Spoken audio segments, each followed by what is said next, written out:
अब हम अदालत के दरवाजों पे भीख नहीं मांगेंगे। अब ये कह देंगे कि अगर संसद तुम्हारी है तो सड़क हमारी है। ये देश किसी एक जाति और धर्म का नहीं है, हम सब मिलकर हैं और मिलकर रहेंगे इंशाअल्लाह। ऐ मेरे देश के हिंदू भाइयों, जिस गंगा के पवित्र जल से तुम स्नान कर कर पूजा करते हो, उसी पवित्र जल से हम भी वजू बनाकर मस्जिदों में नमाज पढ़ते हैं। खुश रहिए, आबाद रहिए, अल्लाह आप सबको खुश रखे। तुमने हमें रिजर्वेशन नहीं दिया, फिर भी हमने तुम्हें एपीजे अब्दुल कलाम दिया है। वो दिन मत भूलो, मिसाइल दिया है। एक बार मोहब्बत करके तो देखो, एक बार प्यार करके तो देखो। हमारे हर घर से तुम देखना शेखुल इस्लाम निकलेंगे, शेखुल हिंद निकलेंगे। देश की हिफाजत करनी है, इंसानियत और मानवता को बचाना है।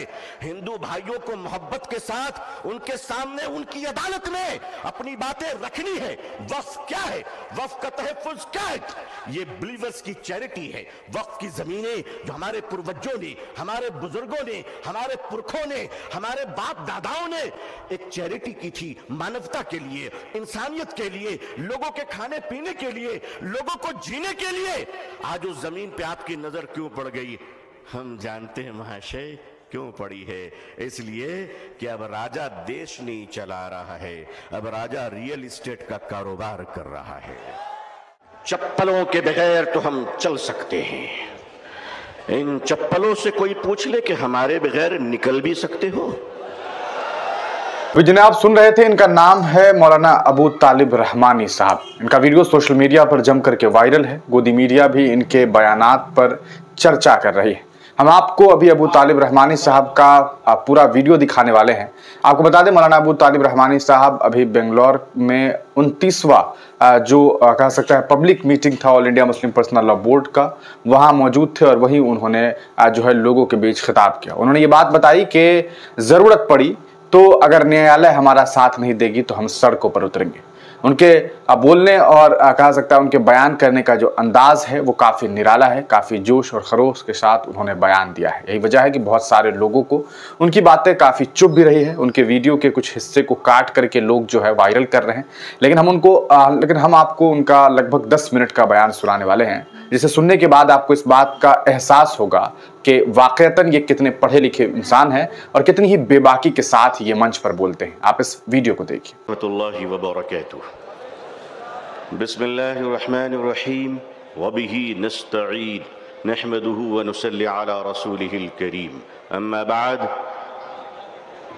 All India Muslim personal law board के मुअज़्ज़ज़ सदर फ़क़ीहुल असर हज़रत मौलाना खालिद सैफुल्लाह रहमानी साहब मद्ददिल्लाहुल आली, all India Muslim personal law board के मुअज़्ज़ज़ जनरल सेक्रेटरी हज़रत मौलाना शाह फजलुर रहीम साहब मुजद्दिदी मद्ददिल्लाहुल आली, अकाबिरीन उम्मत, उलमाए किराम, बुज़ुर्गान मुहतरम, नौजवानान इस्लाम, अज़ीज़ान गिरामी, सामीईन इज़ाम, अमायदीन कर्नाटका, ये जो आज इस मैदान में सरों का उमड़ता हुआ सैलाब है, वह अपने नौकरियों की तलाश में यहाँ नहीं आया है, बल्कि गुलाम मुस्तफ़ा बनकर आया है सल्लल्लाहु अलैहि वसल्लम। इस्लाम की तारीख बड़ी अजीब तारीख है। जब ये इस्लाम चला और आगे बढ़ा तो दार अरकम में मुट्ठी भर मुसलमान थे। मक्के के मुशरिकों ने कहा हमारी तादाद के सामने इनकी हकीकत क्या है। इस्लाम आगे बढ़ता रहा। अबू जहल ने कहा बढ़ने नहीं दूंगा। इस्लाम ने हिजरत की मक्के से और मदीने पहुंचा तो अब्दुल्ला बिन उबय बिन सलूल ने कहा बढ़ने नहीं दूंगा। इस्लाम आगे बढ़ता रहा, यमन गया, शाम गया, कैसर और किसरा के सल्तनत में इस्लाम दाखिल हो गया। जालिम कहता रहा आगे बढ़ने नहीं दूंगा। तातारियों के जुल्म की दास्तां ये कहती है कि उन्होंने सरों के मीनारे बनाए थे और कहा था कि इस्लाम को हमने मिटा दिया। दुनिया के जालिमों ने यह फैसला किया था कि इस्लाम के चिराग को जलने नहीं दूंगा। खुदा का फैसला था कि इसे हम बुझने नहीं देंगे। इधर आ सितमगर, हुनर आजमाए, तू तीर आजमा, हम जिगर आजमाए। लोगों तुमने क्या समझ रखा है, हम जितने मुसलमान हैं उतने ही सीमेंटेड इंडियन भी हैं। उतने ही भारतीय भी हैं। हमें अपने ईमान की भी हिफाजत करना आता है, इस्लाम की भी हिफाजत करना आता है। ऐ भारत की धरती, याद रखना, अगर तुझ पर भी खतरा आया तो तेरी इज्जत को भी बचाना आता है।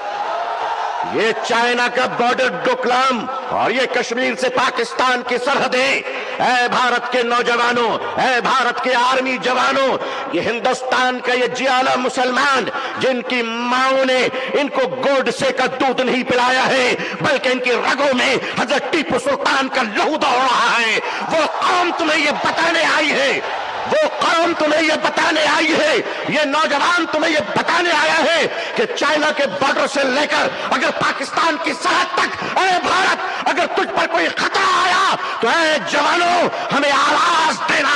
खुदा की कसम, हम अपने जवानों को, नौजवानों को, मुसलमानों को कफन पहनाकर सरहदों पे पहुंचा देंगे। अल्लाहु अकबर, अल्लाहु अकबर, अल्लाहु अकबर। मगर याद रखिएगा, चप्पलों के बगैर तो हम चल सकते हैं। इन चप्पलों से कोई पूछ ले कि हमारे बगैर निकल भी सकते हो? आता है निकलना, आता है चलना। यह हिंदुस्तान हमारा वतन है, इस वतन को कल भी हमने बचाया। मुश्किल यह है कि 47 में बदकिस्मती से हिंदुस्तान का बंटवारा हुआ था। 2024 में लोग दिलों का बंटवारा करना चाह रहे हैं। हम इस दिल का बंटवारा होने नहीं देंगे। भारत के अपने प्रिय हिंदू भाइयों से मैं उनका आशीर्वाद और दुआएं लेकर उन्हें कहना चाहता हूं, हिंदू भाइयों, हम आपके बगैर नहीं, आप हमारे बगैर नहीं। हमारे और आपके बीच में ये तीसरा कोई लैंड ब्रोकर आ गया है, जिसकी ना बीवी है ना बच्चे हैं। ये जिधर जाते हैं उधर सताते हैं।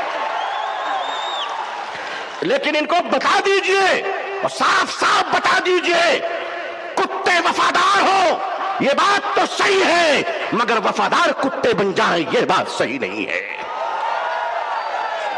क्या समझ रखा है? All India Muslim personal board, हमारे बुजुर्गान दीन अकाबरीन बैठे हैं। मैं आपसे सच कहता हूं, हमें अपने दीन की भी हिफाजत करनी है और अपने देश हिंदुस्तान की भी हिफाजत करनी है। अब मैं आपसे एक बात कहना चाहता हूं, आपके हमारे रहते हुए अगर कोई उड़ीसा के आदिवासी की कालाहांडी की छोटी सी बच्ची भात भात कहकर अगर भूखे 7 दिन में मर जाती है, तो मैं अपनी कौम से पूछना चाहता हूं, मालदारों, खुदा को तुम क्या मुंह दिखलाओगे? अगर हमारे देश में यह अत्याचार हो रहा है कि पति अपनी मरी हुई पत्नी की लाश को पैसे न होने की वजह से एम्बुलेंस नहीं मिलती है, कांधे पे उस लाश को लेकर चलता है, ये हमारा भारत है, ये हमारा समाज है, ये हमारा इंसाफ है। क्या हो रहा है इस देश में? ये देश कहां जा रहा है? रिश्वत के बगैर दवा नहीं मिलती, रिश्वत के बगैर कफन नहीं मिलता, रिश्वत के बगैर जनाजे नहीं मिलते, रिश्वत के बगैर लोगों को जिंदगी की सांस लेने की इजाजत नहीं है। नहीं नहीं लोगों, हम अपने इस प्यारे देश को इस तरह लुटेरों के हवाले नहीं कर सकते।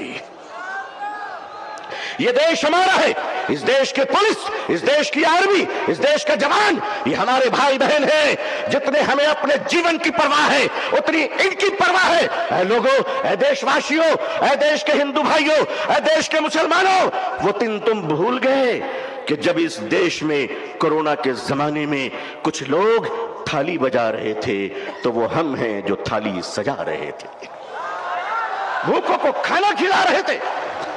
हमने क्या नहीं किया इस मुल्क के लिए? अरे तुमने हमें कुछ नहीं दिया, तुमने हमें रिजर्वेशन नहीं दिया, फिर भी हमने तुम्हें एपीजे अब्दुल कलाम दिया है। वो दिन मत भूलो, मिसाइल दिए है, एक बार मोहब्बत करके तो देखो, एक बार प्यार करके तो देखो। हमारे हर घर से तुम देखना शेखुल इस्लाम निकलेंगे, शेखुल हिंद निकलेंगे। देश की हिफाजत करनी है, इंसानियत और मानवता को बचाना है। हिंदू भाइयों को मोहब्बत के साथ उनके सामने उनकी अदालत में अपनी बातें रखनी है। वक्फ क्या है, वक्फ का तहफ़्फ़ुज़ क्या है?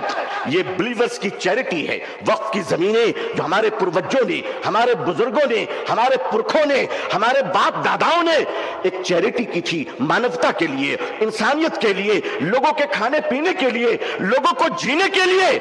आज उस जमीन पे आपकी नजर क्यों पड़ गई? हम जानते हैं महाशय क्यों पड़ी है। इसलिए कि अब राजा देश नहीं चला रहा है, अब राजा रियल एस्टेट का कारोबार कर रहा है।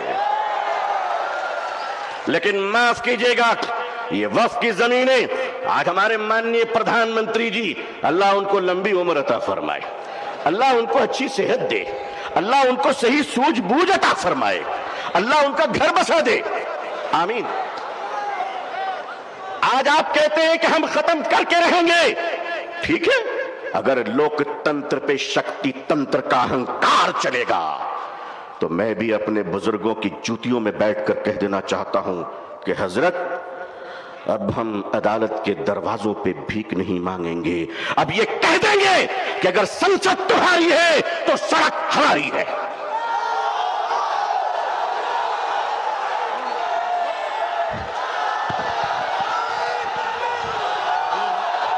नारे तकबीर, नारे तकबीर, नारे तकबीर।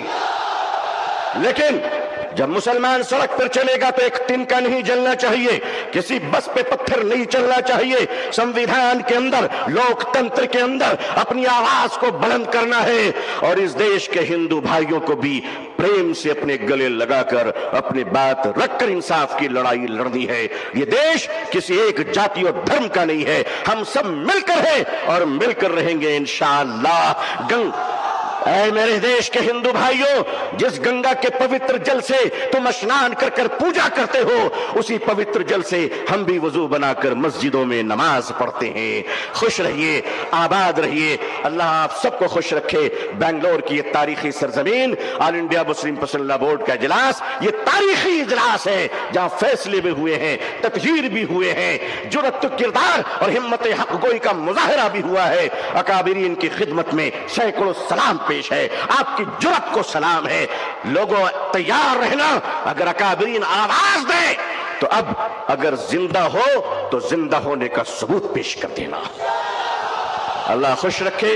आखिर दावाना अल्हम्दुलिल्लाहि रब्बिल आलमीन, वस्सलामु अलैकुम व रहमतुल्लाहि व बरकातहू। तो देखा दोस्तों आपने इस वीडियो को, आपने देखा किस तरह से मौलाना तालिब रहमानी साहब ने अपनी बात रखी और किस बेबाकी के साथ उन्होंने देश की हुकूमत को, देश के उन ताकतों को समझाने की कोशिश की जो देश के मुसलमानों के साथ इख्तलाफ कर रहे हैं, देश के मुसलमानों के साथ जो है वो जुल्म और सितम करने की कोशिश कर रहे हैं। मौलाना तालिब रहमानी साहब का ये वीडियो आज इस वजह से भी वायरल है क्योंकि एक मुसलमान एक मंच से खुलेआम हुकूमत से आंख मिलाकर सवाल पूछ रहा है। आपने इस वीडियो में बखूबी ये बात देखी होगी कि इन्होंने ये बात की है, इन्होंने ये दावा किया है कि हमारे ऊपर जो है, हम जो मुसलमान हैं वो ऐसे हैं, अगर देश की हुकूमत, अगर देश को ज़रूरत पड़ेगी हमारी तो हम उसके लिए सबसे पहले सफ़ में जो है वो खड़े रहेंगे। आप इनके इस बयानात को किस तरह से देखते हैं, अपनी राय कमेंट सेक्शन में ज़रूर दीजिएगा।